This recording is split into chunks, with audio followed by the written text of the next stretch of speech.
Okey, bismillahirrahmanirrahim. Alhamdulillahirabbil alamin. Wassalatu wassalamu ala asyrofil wa ala alihi wasahbihi ajma'in wa ba'd. Tuan-tuan dan puan, sahabat-sahabat yang dikasihi sekalian, kita punya hikmah pagi ini, hikmah yang ingat. Kelima. Okey, hikmah yang kelima, dia pasal doa. Hikmahnya bunyi macam ni lah, harapnya la takun aman ta'akhuril ata'i ma'al ilhahi fi du'ai mujiban liyaksaka fahuwa dhamanul lakal istijabatu la fima takhtaruhu anta li nafsika la fil waqti alladhi turidu wa la fil waqti alladhi turidu. Lebih kurang maksudnya, kata Tuan Syekh kita, janganlah kamu give up berdoa.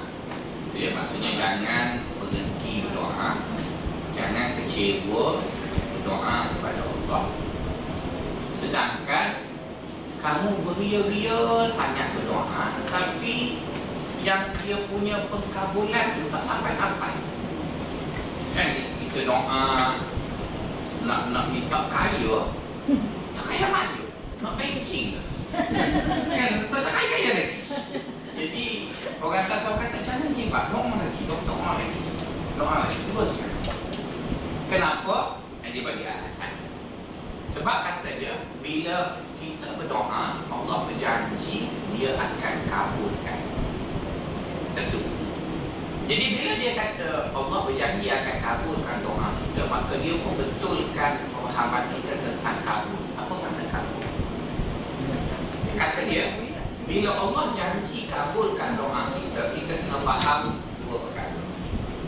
Pertama, Allah janji nak kabulkan doa, tapi dia tidak berjanji mengkabulkan permintaan. Berarti di sana ada perbezaan antara permintaan dengan doa. Allah Ta'ala sebut ud'uni astajib lakum. Doalah pada aku akan kabul. Jadi yang Allah janji nak kabul bukan minta. Yang Allah janji nak kabul ialah doa.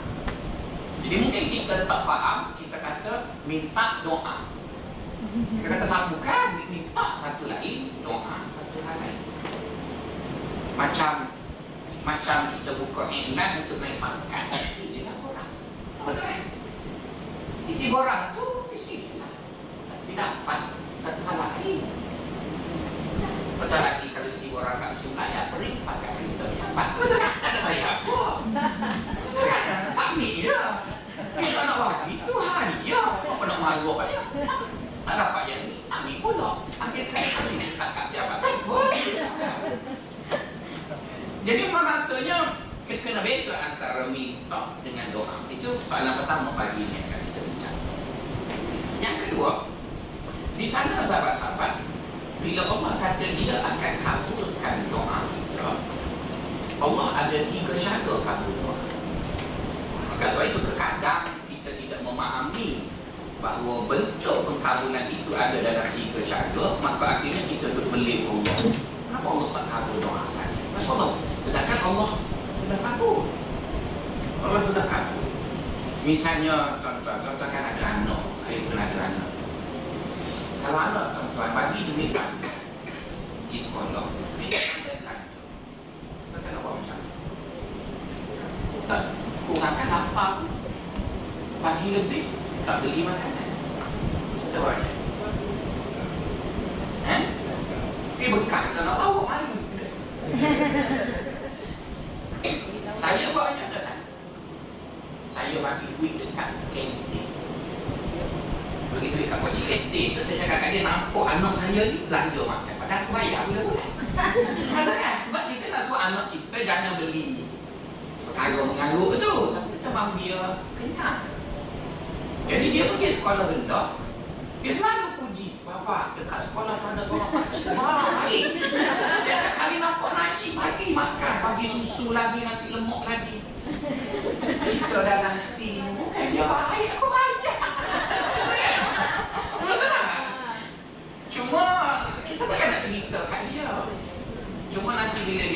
Syam nanti nak keluar sekolah, saya akan beritahu lah kat makcik tu. Beritahu dia, nampak dia dekat aku, dia pula. Betul kan? Saya suruh. Jadi maksudnya Allah SWT pun macam tu. Ada kala dia kabul doa kita, cuma tidak direct. Dia indirect. Dan Allah SWT bila dia mengurus kita di dunia, dia sudah buat ketentuan, dia tak akan datang direct. Dia tak ada Santa Claus. Dia tak ada bila Kapten minta dia mari ting. Itu saja gitu. Dia akan indirect. Mungkin malam tu dia mimpikan Datuk Karok tu tiba-tiba pagi cemerlang. Dia indirect lah, tapi dia mati. Dia takkan yang berlaku direct akhirat tu. Sebab itu di akhirat kita boleh tengok Allah. Wujuhun yauma idzin nadhirah ila rabbiha nadhirah. Orang yang masuk syurga itu mukanya bergemerlapan dan akan melihat Allah. Sebab di sana berlaku direct. Di sini semuanya indirect. Jadi sebab itu, tapi tidaklah bermaksud tak ada langsungnya direct. Ada juga direct, ada indirect. Jadi dua perkara yang kita akan belajar pagi ini. Pertama, apa beza antara minta dengan doa. Minta dalam bahasa Arabnya dipanggil at-talab. Ya. Minta. Yang satu lagi doa. Kedua-duanya adalah dilihat dari segi perbuatan fizikalnya sama. Iaitu angkat tangan belakang. Kan duduk lepas mayang tu angkat tangan. Cuma yang bezakan di antara minta dengan doa, di mana kedua-duanya itu pada perbuatan fizikalnya sama. Apa beza dua tu? Ada dua perkara. Jadi kalau dua perkara ini tidak ada pada sahabat-sahabat ketika berdoa, maka doa itu belum cukup standard doa. Dia hanya baru taraf minta. Dan bila dia taraf minta, Allah tak pernah berjanji pun akan kabulkan permintaan. Yang dia janji nak kabulkan doa. Jadi yang kita duk marah kat dia tu apa? Sebab mu tak pernah doa, mu minta dia. Ramai kawan-kawan yang saya tolong dekat kampung Medan tu, dia seronok nak isi borang beri. Kita banyak orang beri tolong orang miskin kat kampung Medan. Tapi bila kita cek borang semuanya isi mereka. Betul kan? Memang isi, tapi tak layak. Memang dia miskin, dia tak layak. Lepas tu dia marah lah kat Datuk Najib. Nak marah macam mana? Tak layak. Yang ada IC biru pula, dia kata dia isi. Lepas tu lepas habis semua orang dapat borang, lepas tu tak hantar. Semua juga. Kan? Jadi berarti berlaku di sana masalah pada ketololan. Yang tu beria sangat isi, tapi IC merah. Yang ini overconfident isi tak hantar. Jadi dua-dua tak dapat. Lepas tu marah, kenapa saya tak dapat ni? Sedangkan orang duduk kat akademi Islam tu dapat lah. Kita bayang macam mana dia dapat. Kaji naik 2,000 sampai okey lah. Berbalik pada tadi, apa beza antara doa dengan, ada dua perkara yang membezakan doa dengan talab. Pertama, apabila kita berdoa, kita ada feeling dengan doa kita. Maksudnya ada tajarub, dipanggil dalam bahasa Arab. Maksudnya ada respon. Jadi kalau tuan-tuan dan puan-puan berdoa angkat tangan sekadar pergi keduri takdir itu kan doa. Ataupun orang macam-macam majlis hari raya kita tu tengok bila lah santi nak orang ambil tu. Kita tidak doa, itu upacara. Itu kan doa tu. Dia tak ada feeling langsung dengan doa. Kan? Misalnya perempuan pergi mengorak lah, kita akan nampak lelaki itu walaupun dia bukan sastrawan bila dia berbicara dengan lelaki, ataupun dia adalah buaya terbaik. Mereka kata kita walaupun bukan tunjuk kan ni macam tu je. Jadi sebab itu bila kita berdoa dengan Allah, Allah nak kita ada tajarub, ada feeling dengan doa. Maka sebab itu kalau sahabat-sahabat tanya mana baik doa itu dalam bahasa Melayu atau bahasa Arab, doa itu biarlah berlaku dalam puji Allah tu biarlah bahasa Arab, selawat kat Nabi biarlah bahasa Arab.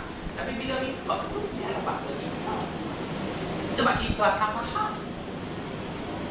Sebab bila kita minta, mesti kita feeling. Jadi kita nak satu benda. Allah ya. Jadi kita rasa. Maka sebab itu, tuan-tuan dan puan-puan, doa pribadi lebih mudah Tuhan kabul daripada doa ramai. Sebab doa ramai, misalnya hari Jumaat, mungkin tu imam atau mimbar, Allahumma likal yahudawan, begitu tu imam. Apa tak? Allah. Bawa tak doa. Tapi upacara tu adalah upacara. Allah SWT dia nilai satu-satu tu. Jadi sebab itu bila nak berdoa, betul kalau orang panggil saya sembahyang hajat, kan orang panggil saya sembahyang hajat. Kalau tuan rumah tu sibuk duk susun pinggan, tuan rumah tak kena mari duduk sebelum ustaz duduk. Sebab awak punya hajat nak suruh saya feeling hajat awak. Maksud sila doa kan saya sibuk nak susun mejon.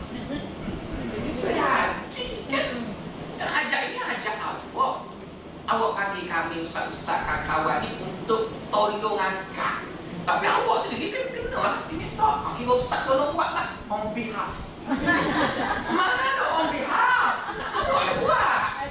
Kita tolong je. Ini dia suruh kita tolong. Dia bakal ambil semua. Ustaz tolong minta apa semua. Tapi kalau dapat saya semua. Tak boleh gitu. Jadi sebab itu bila kita ada masalah, biar kita yang duduk kat tempat. Kawan dipanggil itu sekadar menyokong. Tak kira lah siapa. Jadi sebab itu orang tasawuf kata kalau sebut doa dengan tolak, bezanya doa itu ada ini. Jadi daripada tuan-tuan menghafal doa dalam bahasa Arab berjela-jela yang tidak difahami, lebih baik menghafal doa dari segi pujian pada Allah, kemudian selawat pada Nabi. Doa lah dalam bahasa. Jangan risau, Allah Ta'ala yang buat bahasa tu kan. Dan kata, dia faham ke ni? Doa lah, hamba doa pasal rantai. Ada pun doa pasal waktu pun, betul kan? Tuan-tuan Jawa, Banjar, doa kita doa ya. Okey, itu yang pertama. Yang kedua, yang menjadikan doa itu atau permintaan itu sampai standard doa, kita mesti buat apa yang selari dengan apa yang kita minta. Kita boleh minta apa saja yang kita nak minta, tapi kita mesti buat benda itu selari dengan apa yang kita minta. Misalnya kita minta nak masuk Jannatul Firdaus, tapi biarlah perangai tu agak-agak nak serupa dengan Jannatul Firdaus tu. Ini perangainya Narul Jahannam. Doanya Jannatul Firdaus, mana boleh itu? Dia mesti selari. Sekarang kita tengok ramai orang hantar anak pergi ke sekolah tahfiz, betul kan? Hari-hari Khamis, Jumaat pergi ambil anak buat balik.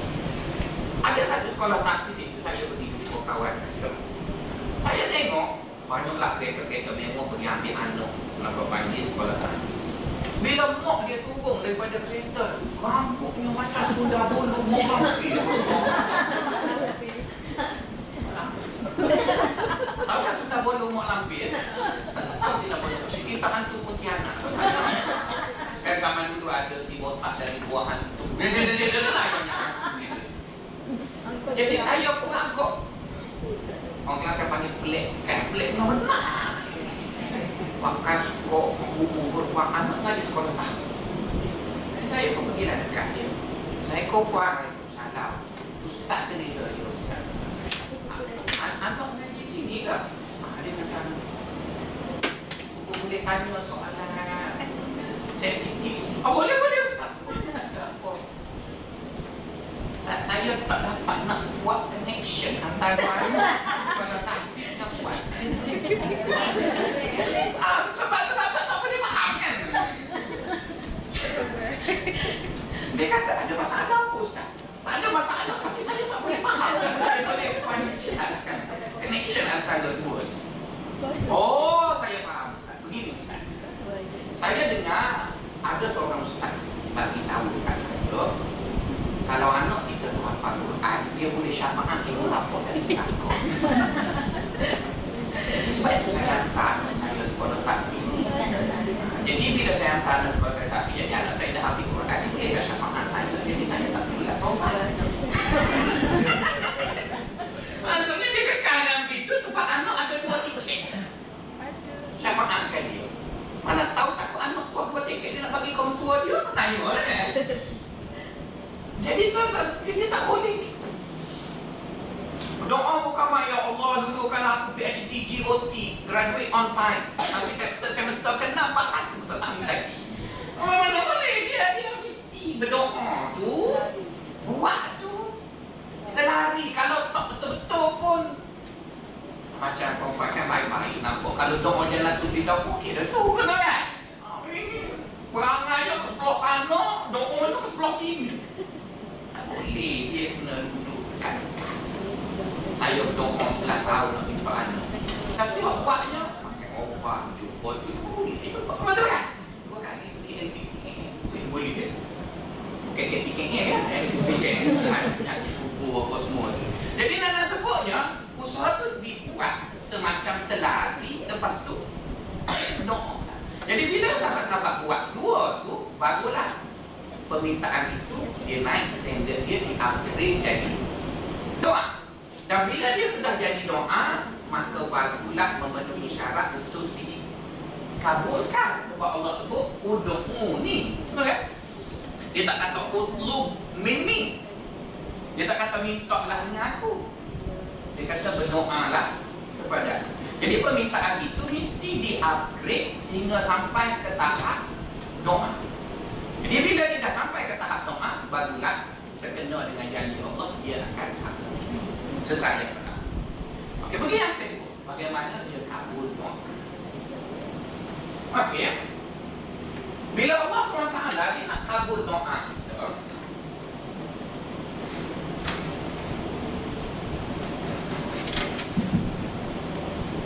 Allah tu kan bila dia nak kabul doa kita,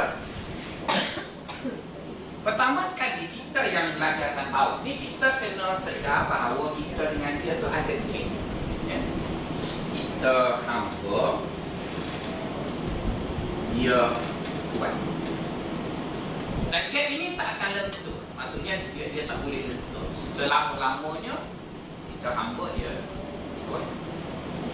Jadi seorang hamba yang meminta sesuatu dari Tuhan, permintaannya itu mesti sedar bahawa dia hamba. Dia tak boleh besar kepala. Allah itu adalah Tuhan. Tapi Tuhan ini Tuhan yang tak ada kepentingan. Kalau sesama manusia mungkin ada kepentingan. Saya ada kepentingan dengan orang tu ada kepentingan dengan ini. Ketua jabatan ada kepentingan dengan staf bawah dia. Dekan ada kepentingan dengan ketua jabatan. Vice Provost dengan Provost, lepas tu naik Chancellor. Dia ada kepentingan. Jadi Tuan mesti ada kepentingan. Sebab itu Tuan beri gaji. Betul kan? Maksudnya baik dia tu tak ada nak kata aku dah. Sebab kau buat benda yang aku suka, aku akan menyukakan kamu. Itu aku bagi gaji RM25,000 lah. Kau sengit. Kau sengit. Sebab dia sudah, betul kan? Jadi itu satu hubungan yang baik. Tapi kita nak beritahu Tuan ni, iaitu Allah, dia tak ada apa-apa kepentingan. Jadi konflik interest tak mungkin berlaku. Tak mungkin berlaku. Dia tak perlu kat kita kan, dalam satu hadis qudsi sebut, kalau semua orang beriman pada dia, dia tak tambah apa. Dan kalau semua orang kafir, dia tak rugi apa. Itulah Tuhan yang kita semua. Jadi Tuhan ni, Allah ni, sebelum kita minta, dia dah bagi. Sebelum kita minta, dia dah bagi. Buktinya sebelum kita pandai bercakap lagi, dia dah bagi rezeki. Jadi dia dah bagi siap-siap. Dia dah bagi dah. Dan dia dah tulis dah. Sebenarnya tak minta pun tak apa. Sebab dia dah bagi, dia dah tulis, dia dah apa. Jadi habis kalau macam tu Ustaz, kenapa kita diajar oleh agama berdoa? Sebabnya kita ada satu benda dia panggil gelojoh. Dia buat satu sifat dalam diri kita, nama dia gelojoh. Dan bukan sahabat-sahabatnya gelojoh, bukan agama pun sama. Sebab manusia lah kan. Bukan Tuhan. Gelojoh itu sifat manusia. Khuliqal insanu halu'a. Khuliqal insanu halu'a. Dibuat manusia itu gelojoh. Bila saya submit nak naik pangkat, saya cari telefon dia sikit. Betul kan? Dia kata tanda tangan, tak payah hantar semua. Betul kan? Gelojoh betul. Tapi bila BSM minta laporan, nanti ada dulu. Nanti ada dulu ya, betul-betul. Bukan saya buat pelakon lah. Cuma tak ngaku je. Jadi mana sebuahnya ialah dia haluan tu sifat manusia dia gelojoh. Jadi bila manusia tu gelojoh, kalau Allah Ta'ala tidak memberi sedikit kepuasan kepada kegelojohan itu, maka orang tu akan tak puas hati banyak. Jadi supaya dia tu reda sikit, bagi dia sikit puas, bagi dia sedikit kepuasan dalam kegelojohan tadi. Apa dia? Iaitu bagi dia minta. Sedangkan apa yang dia minta itu dah dia dah.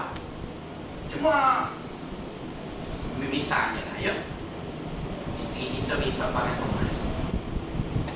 Pada saya jangan tak beri dia nak berapa. Tapi cakapkan dia bukan buat punak, dia adalah simpanan ketika susah. Dia balik kan? Sebelum susah makan dulu kan? Susah makan. Tapi kalau dia nak beli telefon, okey, sebab telefon kosong, tak boleh kadang beli barang kan, beli je makan. Tapi kita tak ada duit, buat apa nak makan? Itulah. Jadi dia panggil duit kita tak habis pun, cuma bagi dia pinjam sekejap. Nanti dia makan, dia habis, pergi sultan. Maka ada balik pergi pula. Jadi Allah SWT dah buat dah rezeki kita tu dah cukup lah. Tapi oleh kerana dia dah letak dalam diri kita ada gelojoh, maka untuk memberi sedikit ketenangan kepada kegelojohan itu akan tidak mengganggu konsentrasi hidup, memberi kita aman, damai, harmonis, maka dia bagi kita doa. Kita doa. Jadi sebenarnya bila kita berdoa dengan Allah, kita minta apa yang dia sudah tentukan. Contoh ingat doa tuan-tuan boleh ukur apa yang Allah Ta'ala tentu. Hebat sangat gitu ya.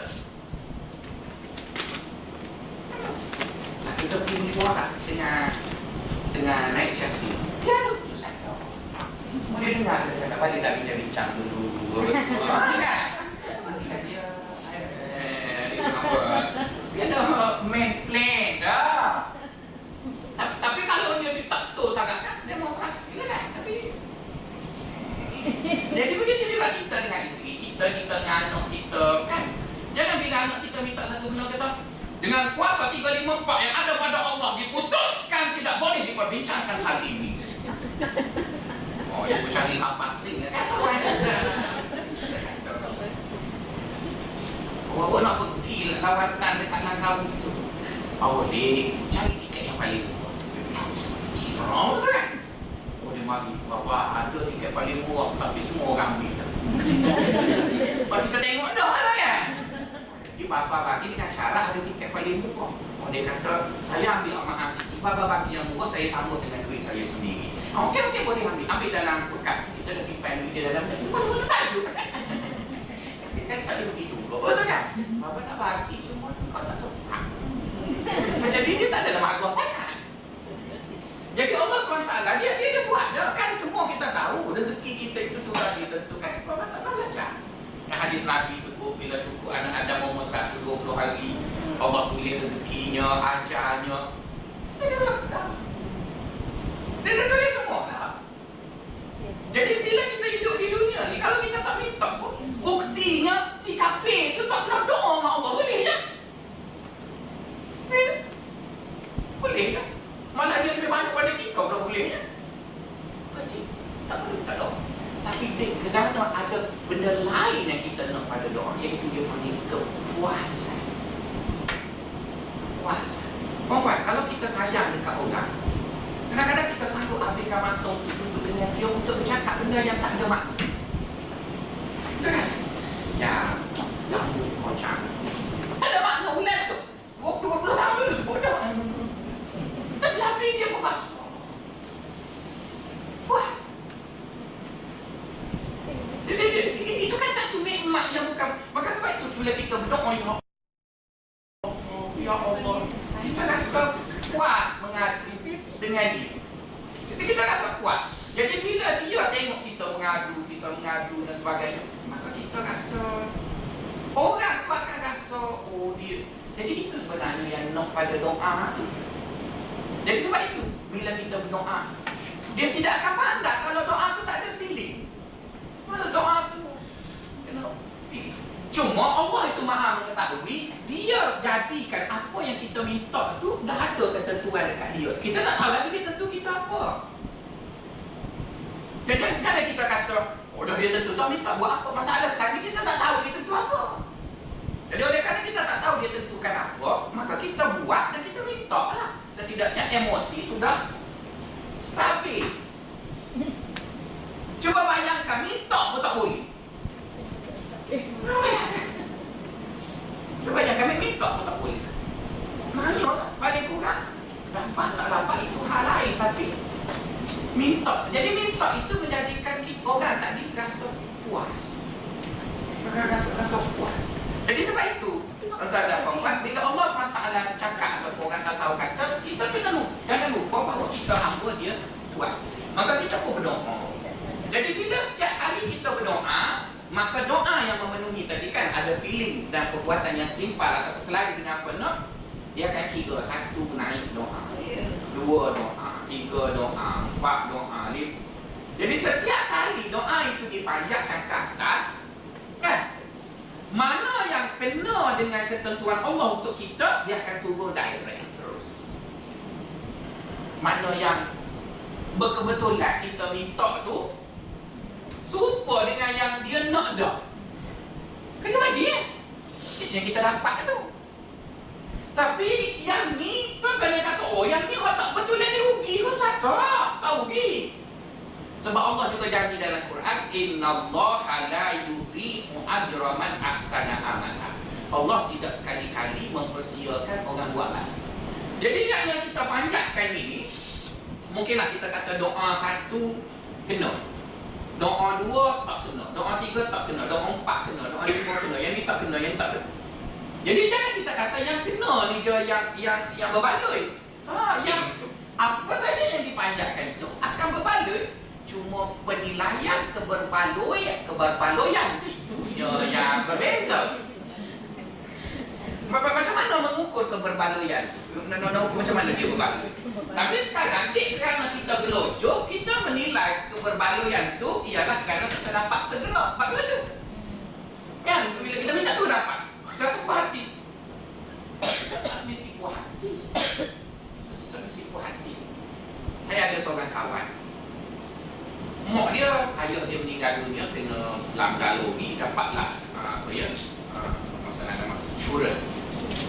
Dapat insurans tu 120,000. Di tahun 90-an 120,000 tu banyak lah. Jadi dia minta dengan mak dia supaya mak dia belikan kereta. Minta. Akhirnya kerana dia minta sangat, mak dia pun belilah kereta.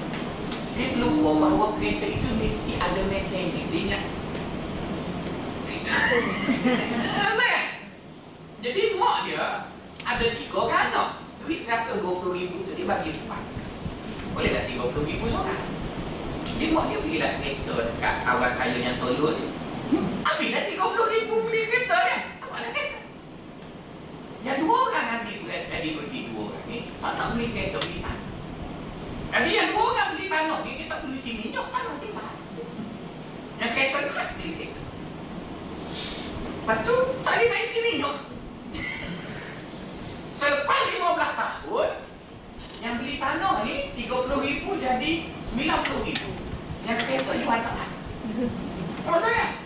Tapi kereta dia cantik sebab tak dia naik. Jadi nak sebutnya, dah dia gelojoh sangat, dia cepatlah puas hati, betul kan? Boleh kereta. Ada puas hati cepat ke tu. Tapi yang dapat tanah ni, memang lambat puas hati. Tapi lepas 15 tahun, dia pergi kat adik dia kan? Betul kan? Jadi sama juga pasal benda ni. Ya, dia kerana kita gelojoh, kita panjat je lah. Jadi sebab itu, bila doa je lah banyak-banyak. Sebab dia tak bagi limit isi borang. Doa je lah. Maka sebab itu orang doa sikit rugi. Kita punya. Contoh, bila nak naik pangkat, minta je siapa kata kuasa penilaian tu penat. Dia kata, tak naik-naik lagi. Dia lagi. kata naik pangkat jadi Islam 5 kali pun. Apa dia kata satu? Tinggal tinggal apa dapat juga. Apa yang apa? Bukan peribadi kita tidak dapat. Tidak ya, sebab minta itu tidak dibayar. Tidak kata mesti bayar sekali. Kalau dalam agama lain nak pergi doa kena bayar kat sami dulu. Ni kita dah duduk lepas sembahyang Allah. Tak ada bayar apa tidak kata tahu ni saya dapat tidak ada doa 2000 kali bayar sikit kat ustaz. Tak ada bayar apa-apa. Jadi makin banyak kita panjat, maka makin banyaklah ibadat tu lah tu sebab doa itu ibadat. Doa itu sendiri ibadat. Jadi di antara bentuk ibadat dalam agama kita ialah minta dengan Allah. Jadi sebab itu dia kata orang tasawuf kata jangan give up minta. Sebab setiap permintaan itu tidak akan disia-siakan. Cuma jika permintaan itu berbetulan kena dengan apa yang telah ditentukan, dapat terus. Berbetulan kena, dapat terus. Okey, Bapak bertanya, habis yang tak berbetulan tu je lah. Yang tak berbetulan itu ada 2 cara, dia selesai. Tapi dia tak akan sia-siakan, dia tidak kata rubbish buku dalam thread tak. Dia tetap ambil. Cuma yang pertama dia bagi kerana berbetulan apa yang kita minta tadi. Nah, yang kedua, bila kita minta sangat satu benda, apa yang Allah Ta'ala nak bagi dekat kita dengan apa yang kita minta itu, dia cari sama taraf. Cari sama taraf. Sama taraf ni macam, misalnya kita minta nak bini comel. Biasanya masa nak bini comel ni umur sekitar belah 20 kan. Kita tak tahu kos maintenance comel tu. Kita hanya tahu nak comel je, betul kan? Kita tak tahu kos maintenance.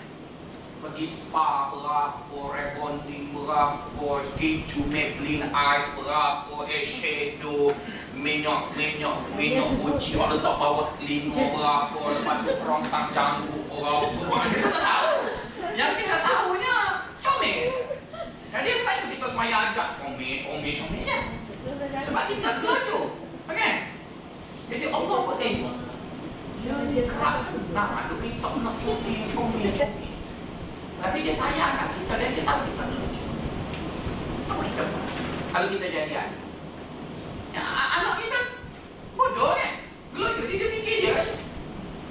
Anak perempuan saya nak pergi Korea. Semua syarat yang saya beri dia pun soal memenuhi asal pergi Korea. Kita dah bawa silayang sebenarnya kita Korea. Tak bagi tidak demokrasi. Dia nak kita. Jadi kita mengajar tasawuf kita kena belajar lah kan.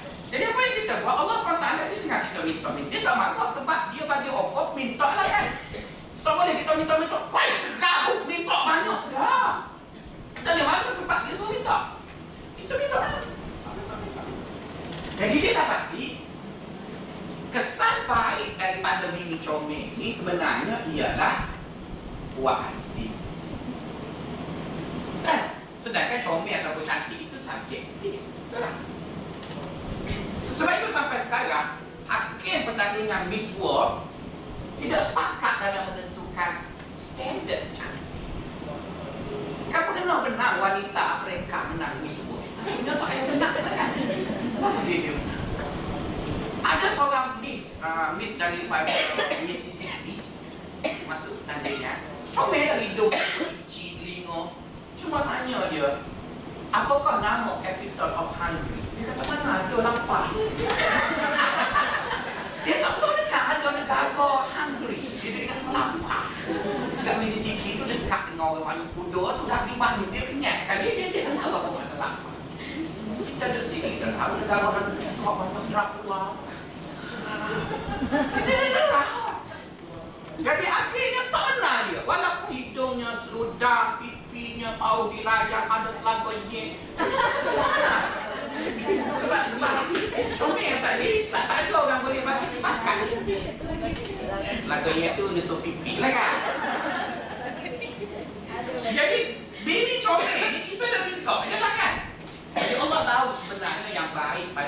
comel tu puas hati. Lepas tu maintenance rendah. Kan?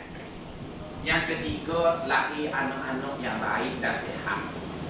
Akhirnya dia tak bagi buat comel, tapi dia bagi pada tiga. Dia sedar. Dia tak bagi yang cantik ni. Dia bagi yang ada tiga. Sihat, anak-anak yang lahir semuanya walaupun taklah cantik macam Nilofa pun, tapi sihat, tak apa benda. Lepas tu bila tanya nak beli baju mana, ikut abang je lah. Kita tahu minyak naik ni, ikut abang. Jadi akhirnya si gelojok kan dia nak bini comel bila dah umur 40 tahun. Dia kata terima kasih Allah tak kabur kau dulu. Betul kan? Terima kasih tak kabur kau dulu. Bagi yang ada sekarang ni Allah di mana benda boleh apa panggil. Kalau maksudnya mudah pasal buat panggil sate pasal malam pun sengit tak tentu. Jadi dalam semuanya terutama perempuan, kadang-kadang apa yang kita panjat itu tidak kena dengan apa yang Allah Ta'ala tentu. Bukan bermaksud dia ignore je kita punya doa, tapi dia tukar dengan suatu perkara yang lebih baik pada jangka panjang. Pada jangka panjang dia tukar. Sebab kalau dia beri pada masa kita nak, mungkin dia akan jadi mudarat. Tapi kita yang gelojok tu kita dah nak je, kita nak tunggu. Sebab ada pepatah Inggeris menyebut, apa nak sebut Inggeris tak erti, dia tak suka bunyi Jerman. Pepatah itu kata ubat paling mujarab dalam hidup ini ialah masa. Kadang-kadang kita sakit hati dengan orang. Kita nak apa nak kata? Kalau bagi pisau sakit hati lagi betul kan? Tapi ubat yang paling baik biarkan masa. Lamanya dia pun lega. Masa. Jadi kadang-kadang masa itu perlu dalam satu proses hidup kita tunggu. Nak percayalah tuan-tuan, berapa ramai orang yang masa muda dia nak sesuatu, bila dia tua dia kata terima kasih wujud tak dapat. Terima kasih wujud tak dapat. Terima kasih wujud tak dapat. Kalau aku dapat lagi dulu. Jadi nak sebutnya Allah kabul doa dia, cuma kabulnya cara tukar dengan suatu perkara yang lebih baik untuk orang itu, tapi dia akan faham setelah melalunya satu tempoh masa. Gitu. Dia punya apa panggil pendetailan storynya, tuan-tuan cerita sendirilah. Tapi dia punya konsepnya begitu. Pertama, dia kabulkan kita seperti mana apa yang kita minta, kerana doa yang kita panjat itu kebetulan serupa dengan apa yang Allah Ta'ala dah nak tentukan pada kita. Yang satu lagi, dia minta dengan Allah, minta misalnya orang perempuan minta nak dapat suami, nak kahwin dan sebagainya. Akhirnya dia tak dapat juga. Tak dapat. Tapi bila dia duduk itu, dia rasalah mungkin ada satu lagu kan. Aku lihat mereka bercanda, aku kuatkan. Aku lihat mereka bermesra, aku sampaikan diriku. Maksudnya ada benar. Akhirnya kita mungkin rasa kecewa kerana kita tak ada pasangan. Tapi bila kita pergi dalam kesatuan orang yang kena bukukan isteri kat suami, kita berkata pujuk. Pujuk, aku tak pernah lepas. Tak ada orang nak lepas. Perlu kan nak sedara dia pukul aku. Itu je. Sebabnya ada orang yang dia nak akhirnya dia desperate sangat, dia pakai rembat tu laki jumpa mana je. Tu bila kahwin, suami dia tu pukul dia, ambil duit dia, lepas tu tak nak lepaskan. Nyesal ni kau dengan dia. Tu laki pula pandai. Sebulan pertama tak bagi nafkah. Untuk masuk bulan kedua baru bagi pun RM50. Lepas tu masuk dalam akaun, lepas tu ambil pula. Betul kan? Di mahkamah kata dia tak bagi. Mahkamah kata dia pun kata dalam surat taklik dulu, jika saya tidak memberi nafkah kepada isteri saya 90 hari berturut-turut, maka jatuhlah satu talak. Suami dia kata, saya baru 89 hari. Hari ke 90 saya kata. Senang kan? Ramai orang lelaki macam tu, tapi bukan suami perempuan lah. Ini cerita orang yang bukan ada kaitan dengan Universiti Melayu. Universiti Melayu baiklah. Jadi nak sebutnya ialah mungkin orang tu jadi macam tu. Jadi oleh kerana itu, kita jangan bersalah Allah. Allah tak bersalah. Dia suruh kita berdoa. Kalau dengan kekerapan berdoa, akan memberi sedikit menghilangkan keresahan dalam kegelojohan tadi. Maka sebab itulah bila kita mengurus ataupun kita duduk kat rumah, anak bini kita nak minta, kita jangan malu. Ini minta malu dah. Bang, bila nak beli gelang, apa tak ada kerja lain ke nak minta? Minta. Takkan minta salah dah. Minta. Apa tak nak bagi tak apa, boleh kan saya minta. Minta je lah. Minta. Sebab minta itu kan, saya ingat satu kali dekat taman saya tu ada orang jual aiskrim kan, dia neng.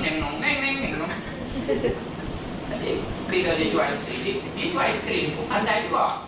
Dia pergi sekali, lepas tu dia mari pula. Lepas tu hari yang lain pula datang, mari satu hari, 4 kali aiskrim tu datang.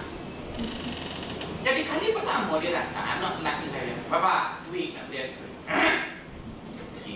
Kan, bapa dia tengok pening duit minyak naik ni kan. Lepas tu dia mari pula, "Bapa, aiskrim."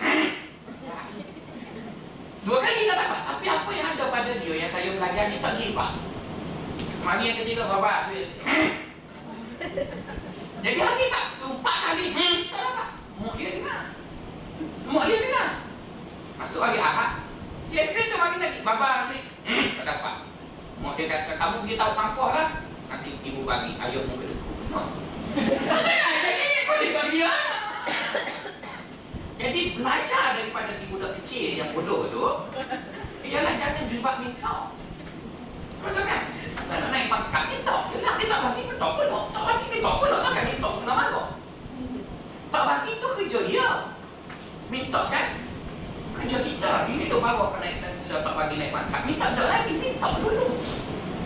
Tak je dulu. Dia buka je kita orang pertama minta. Dia buka je akhir dia kata tak kali minta. Dia tu pertama. Dah tak bagi-bagi. Sekarang aku bagilah. Sebab dia juga betul kan? Dia minta je. Maka sebab itu Nabi ajar kita, minta je syurga tu. Jangan dia kata, kita lajuk kau saja. Jangan kau lajuk tu, minta dulu. Yang ada ruang kosong, orang tak isi lagi, ambil lah. Kan ada orang, dia minta. Sampai masa tu kasih sedap LSP dengan SSN. Nak pergi kotak mari. Ya, semua boleh masuk dia. Kalau tak minta, menyesal. Ada orang. Tak ada lah. Jadi dengan manusia pun kita berfikir begitu, dengan Allah pun. Maka sebab itu orang yang tidak berdoa, dia anggap orang tu sombong. Jadi lepas masalah orang sombong. Dia kata nak gimana orang-orang? Doa dulu kan. Ya Allah, ampunilah dosa aku, sejahterakanlah tayu aku dan apa orang sebelah tu kata ni, aku dengar mu doa ni sejak daripada mula-mula masuk tak confirm sembahyang. Apa dia minta yang ni? Jawab Allah semua minta. Kan Allah semua minta. Sebab kita tahu bahawa minta itu ialah ibadat. Tak ialah kabulnya dia lah. Jadi bila kita minta tu, ada yang kita minta tu kena dengan apa yang dia dah tentukan, dia akan bagi saya. Jika tak kena apa yang kita minta, dia akan pertimbangkan setara. Apa dengan kata lain, dia tukar beri perkara lain yang lebih baik pada kita, tetapi bukan seperti yang kita minta. Kita nak kaya, dia tak bagi, tapi dia bagi kita sihat. Berapa ramai orang duduk Kuala Lumpur, ada harta tapi tak sihat. Ada seorang tasri tu ajak saya pergi rumah dia makan. Sebulan, kadang 2 bulan sekali. Dia nak kerana nak tengok saya makan. Tapi dia sebut lah, tasri mana? Dia tanya saya hari tu, dia kata, "Ustaz, kau makan?" Saya kata, dalam hidup saya tak nak makan udang saruji. Mahal kau udang tu. Aku 20 kilo. Saya tak pernah makan atas sekali. Oh, Ustaz tak makan. Kata apa Ustaz? 2 minggu lepas tu, dia telefon saya, "Ustaz, ada masa kosong tak?" "Tak, ada. Saya tak makan nasi lagi." "Nanti, 2 ekor udang saruji saya."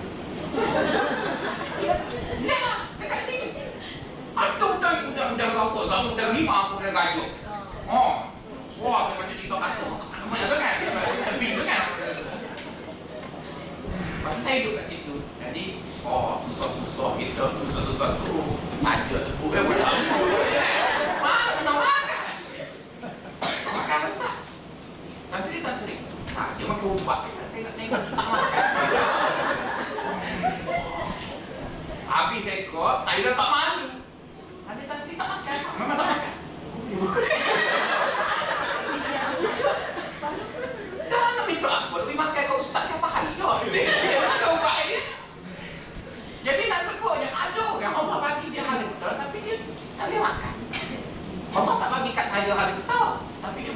selera makan. Kadang-kadang ada orang kita duduk kat surau, dia hanya tinggal sapu-sapu je, tapi tak pernah sakit. Rempak sama naik kat batu sapu dia. Orang lain. Semua orang, ada orang macam tu. Ada orang Allah Ta'ala bagi dia isteri cantik, tapi tak boleh guna, pegang dia tak boleh tengok.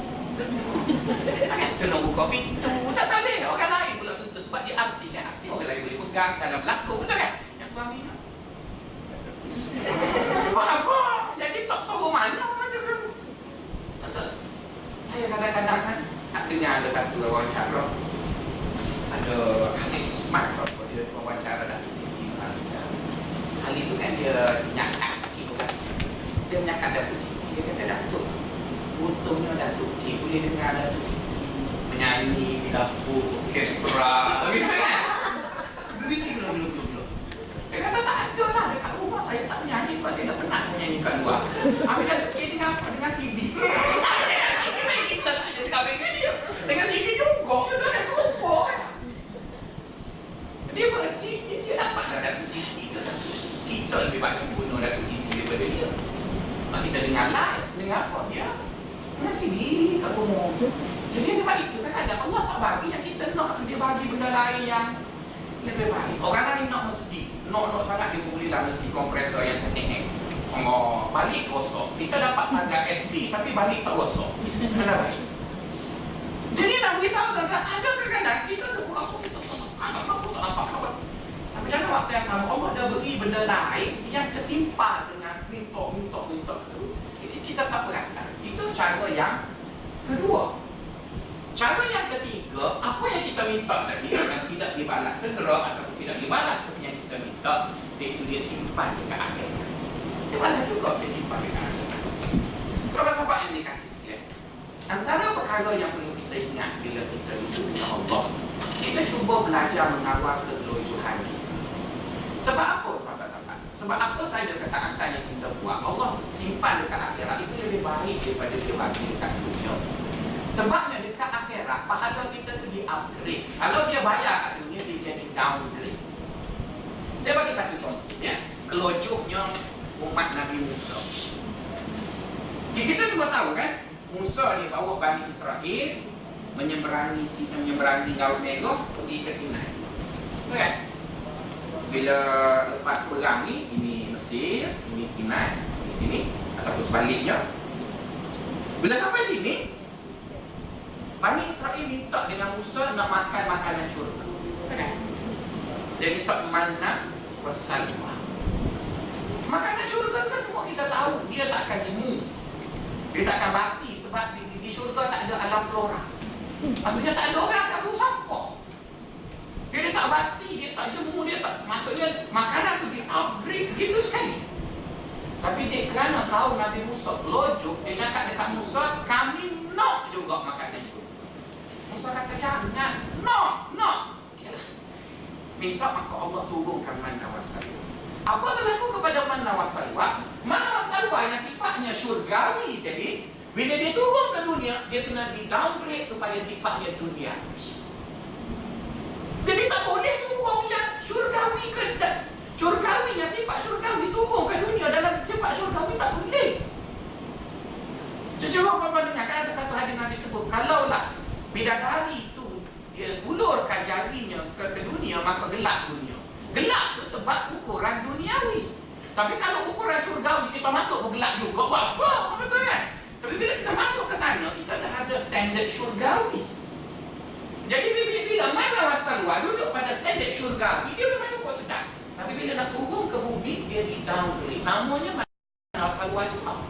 Okey, apa grade ataupun standard duniawi ada limitasi. Itu kan? Itu sifat duniawi, semuanya ada limitasi. Mesti ada limit. Yang tak ada limitasi itu syurgawi. Yang ada limitasi ialah manusiawi, duniawi.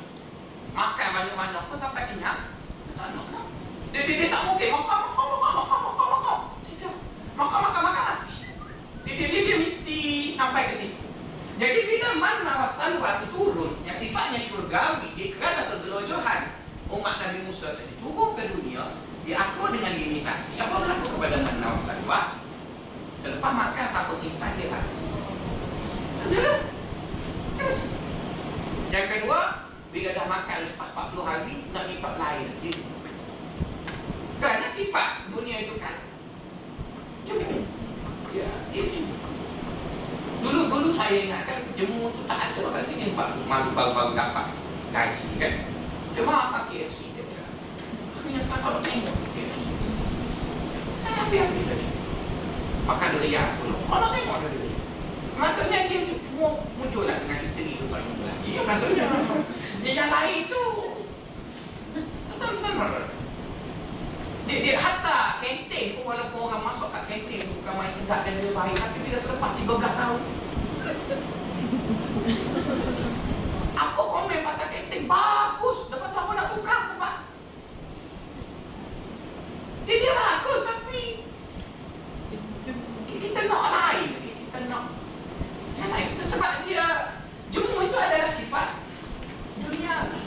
Jadi sebab itu sahabat-sahabat, supaya kita tak rugi, maka kita kena berdoa banyak. Sebab makin banyak kita berdoa, makin banyak peluang kita dapat apa yang kita doa. Yang kedua, kita kena ingat Allah SWT hanya janji untuk kabulkan doa, tidak kabulkan permintaan. Yang ketiga, bagaimana dia kabulkan doa ada 3. Pertama, jika doa kita itu bersesuaian, bertepatan dengan apa yang telah ditentukan untuk kita, dia akan bagi. Jika tidak bersesuaian, dia akan ubah doa kita tadi dengan beri apa yang lebih baik daripada apa yang kita minta. Dan yang ketiga, dia simpan dekat akhirat.